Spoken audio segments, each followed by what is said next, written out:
All right, we are almost there. Let's drive this truck home and park it in the garage.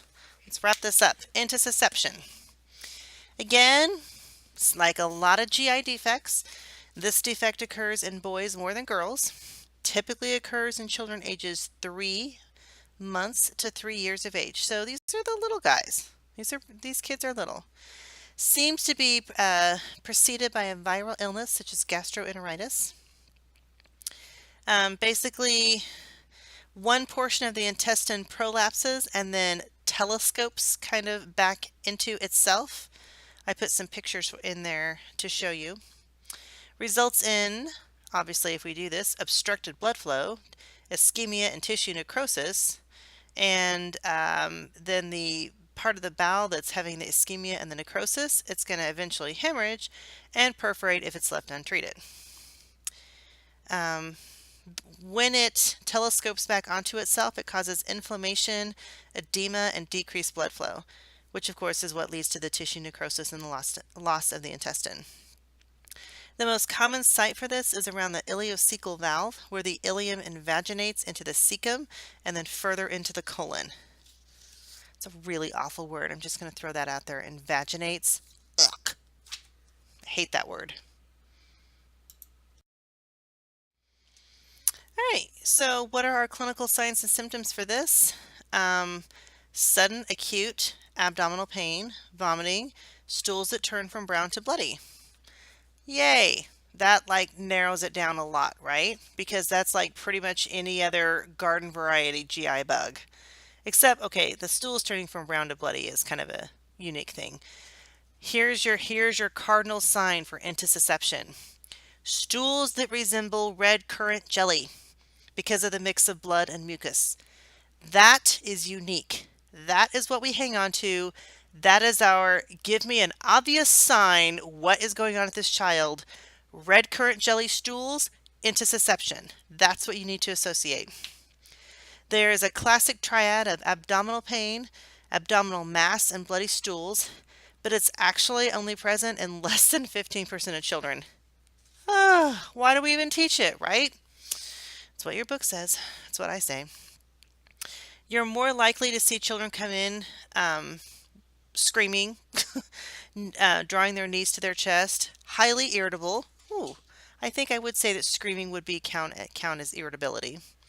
Lethargy, vomiting and diarrhea, constipation, fever, dehydration, and shock. Again, throw me a bone here, people. Tell me what is wrong, because all of those signs could be gastroenteritis, for all I know. But the red currant jelly stools, then I know it's intussusception.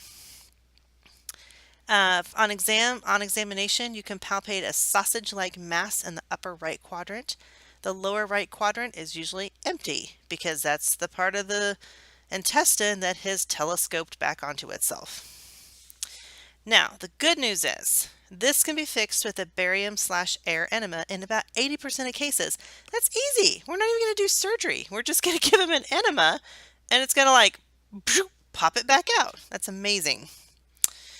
Post-op care, we're going to be listening for bowel sounds, watch for abdominal distension. We will put an NG tube in to help with the gastric decompression. Once bowel sounds have returned, then we'll start back with liquids and advance the diet as tolerated. All right, malrotation/volvulus. Again, surgical emergency. Presenting symptoms are listed for you there. Diagnosed by an upper GI and it's corrected immediately by surgery. However, have you looked at these symptoms? Bilious vomiting, bloody stools, abdominal distension, pain, and irritability. What else could it be? Oh my word, like any other GI illness, right? It's a lot like intussusception, except I didn't say red currant jelly stools here, did I? That is a unique to intussusception thing. But we're talking about malrotation volvulus now. Sorry, I feel like I'm all over the map tonight. You should also know that around 7 to 12 weeks when the baby's guts are like migrating back inside the body, they're supposed to rotate counterclockwise as they're like loading into the gut. If they don't, then they're at risk of developing a volvulus or twisted intestines. Sometimes it's called a malrotation. That results in bowel necrosis. That's never good because when the intestines are all twisted up, they're not going to get good perfusion. And then when they don't get good perfusion, then they necrose and they die off. Then they end up having surgery and they have to cut out the bad part of the intestine. Sometimes these kids end up with a short gut, which presents all kinds of malabsorption issues. And sometimes kids can even die from this. So this really is not something to be trifled with. All right, imperforate anus. Basically, it's an absence of an anal opening, or the anal opening is just in the wrong spot. I included some pictures in there from your textbook that show you just some different possibilities that you could have for children. Usually, an imperforate anus is found upon the physical assessment of the newborn, and then somebody notices that, wow, this baby hasn't ever passed their meconium. This is one of the reasons why, if you were a baby nurse, you want to check at least one rectal temperature, preferably upon like admission, like your admission assessment for a newborn, like to the floor, to the nursery, or whatever you're doing. Usually we don't do a lot of rectal temps. We do at least one to assure rectal or to assure anal patency. And that's why. All right, so obviously if a child does not have an anus, they are going to need to go to surgery and they are going to build them and construct an anus for this child. And yes, they can do that. Post-op, they make these little dilators, and then so sometimes that's the job of the nurse and sometimes it is just the job of the surgeon. Kind of depends on each case, how the surgeon wants to handle it. Usually for surgery, the baby will end up with a temporary colostomy while they are in the anal construction phase, and then they dilate it to get it to the appropriate size. Then they take the baby back to surgery. This is usually like, weeks or months later. They'll take down the colostomy, then they reconnect all the plumbing, and then they wait for him to poop and make sure they can go. One of the biggest things is to make sure when you are doing discharge teaching to remind the parents that they're going to need a lot of patience with future potty training. Because again, these children may or may not have super great control because this is something that they were not born with. It was something that was constructed. So it's going to be a learning curve for them as well. The other big thing for this is once the child comes back from surgery and the surgeon has constructed an anus for them, you do not check a rectal temperature. Like, don't. They will absolutely come through the doors and wring your neck if you do that at all. So just don't do it.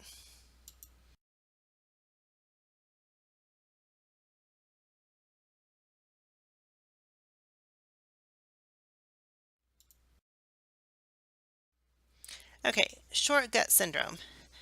So this occurs after an extensive bowel resection. Remember when we talked about necrotizing enterocolitis, or NEC, back when we talked about NICU babies? It can occur after inflammatory disorders like Crohn's and ulcerative colitis. It can also occur after things like malrotation, because we talked about how if the gut doesn't get enough perfusion, it gets all pissy and then part of the gut dies and you got to take that part of the damaged gut out. It can also occur with gastroschisis or intestinal atresia, things like that. So those are the reasons why children, I shouldn't say people, children generally get pieces of their gut removed.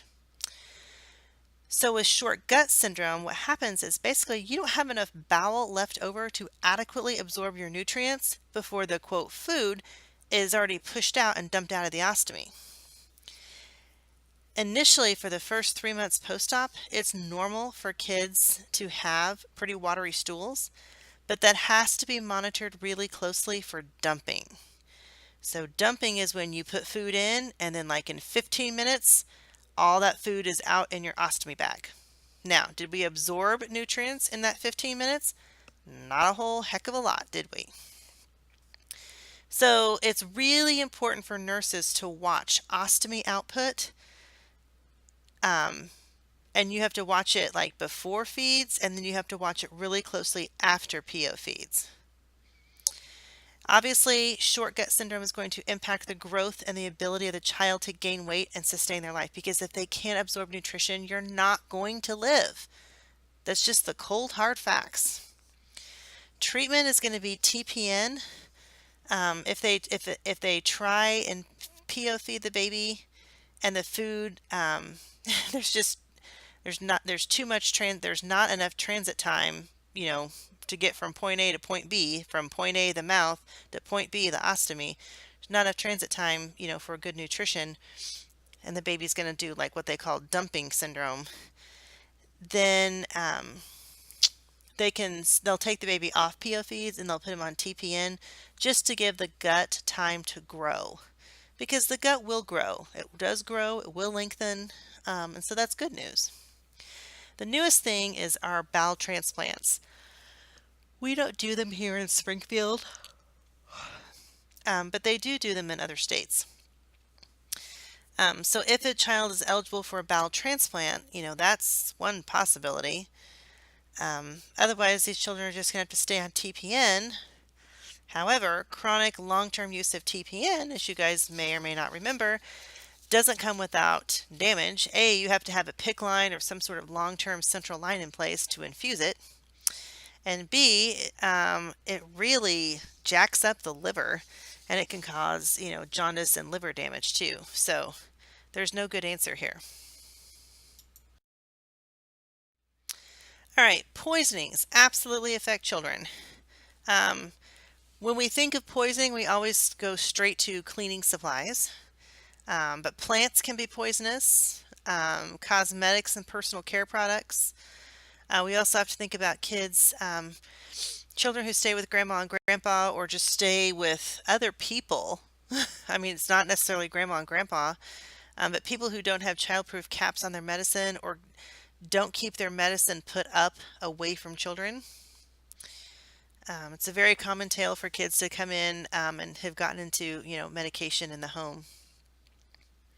Heavy metals, we don't see a lot of actual old-fashioned thermometers with mercury, but again, if a child ingested the mercury from a broken thermometer, that would be a reason to bring him to the ER. Broken fluorescent light bulbs, I hope they're not eating broken fluorescent light bulbs. Hopefully we don't have any Grinch babies out there. Disc batteries, the little round circular batteries like watch batteries, they're oftentimes like in little books. There are lots of times in like little baby toys and kid toys. That's why they put them in, and then they're like screwed in place, and you have to find a microscopic screwdriver to change the batteries out. Interior latex house paint.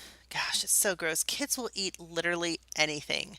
I've looked back in the back seat of my car before when my second child, my GI kid, was little.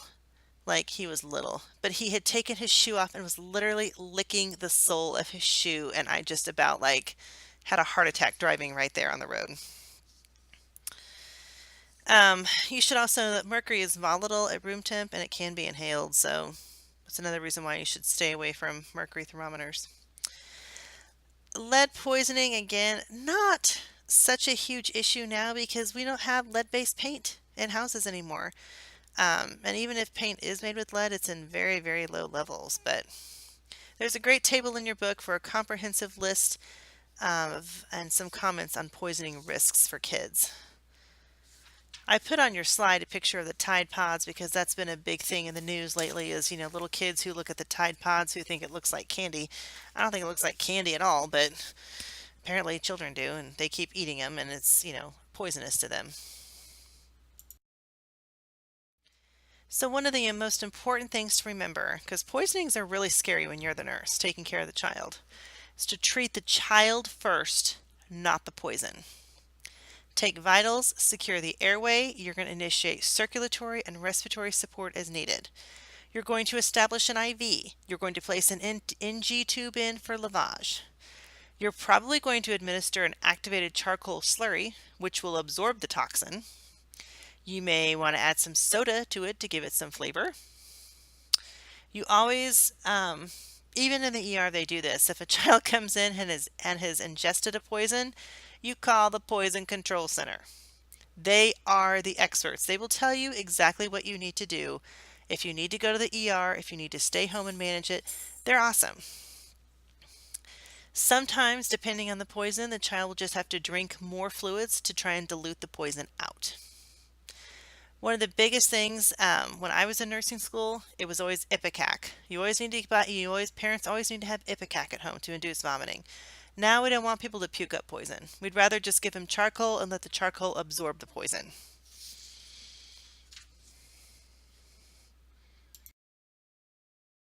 Abdominal trauma in children breaks your heart. Blunt trauma, 86%. Those are going to be, that's the most common cause is blunt trauma. It's come from NVAs, auto versus pedestrian crashes, possible ATV accidents, abuse, bicycle injuries, things like that. Penetrating trauma, only 14%. Those are your gunshot wounds, your stab wounds, things like that. Again, children are more likely to injure themselves due to their pliable rib cage and less developed abdominal muscles. So we don't have a lot of protection in there. Hence why children are supposed to ride in car seats. Abdominal trauma, your clinical manifestations are listed for you there. It's going to be diagnosed via ultrasounds, x-rays, CTs, serial H&Hs. Why do we do serial H&Hs? What is the very first H&H going to show? Anything? Probably not. The initial H&H will probably be fine, but you will see a drop in the H&H at the second or the third serial lab drawn. So that's why we don't just draw one, we draw them, and then a little bit later we draw another one, and then a little bit later we draw another one. All right, so your nursing care for a child, say they came back from, I don't know, some kind of laparoscopic surgery because they had bleeding into their abdomen post MVA. Standard post-op care and monitoring. Fluids, possible blood replacement, depends on how much blood they lost. We're going to monitor vital signs, INO, pain. We're going to be assessing their abdomen, assess their respiratory status, assess their neuro status too, if they lost blood. Monitor the H&H. Again, lots of emotional support. Parents and children may feel guilty, angry, anxious, or fearful. Lots of times the anxious and fearful, well, actually both children and parents feel that. And then again, once they're stable, the time to preach at parents about, ways to prevent the injury is not when the child is acutely in the ICU, like fighting for their life. It's probably not the best time to tell someone, this whole thing could have been prevented if they're likely to turn around and deck you. But once they're stable, once things are going good, it's a good time to do some teaching and focus on prevention if the injury occurred due to some preventable reason. Now, sometimes, parents do absolutely everything right. They strap their children in car seats and they still, a drunk driver still hits them and their child still ends up, having to go to surgery for, abdominal trauma injuries. That's not anybody's fault. They did everything they were supposed to do. So again, just reiterate, preventive gear, helmets, elbow pads, knee pads, things like that. Make sure they are using a car seat and it's the appropriate size car seat and it's installed in the car correctly.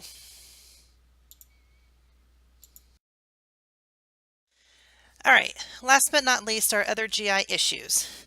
So NEC, we've talked about NEC already in OB class. I'll give you a quick recap of it. NEC stands for necrotizing enterocolitis.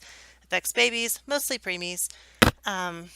They get some sort of a horrible, nasty infection in their gut, causes their gut to swell, and then it usually perforates and you get all this nasty infection.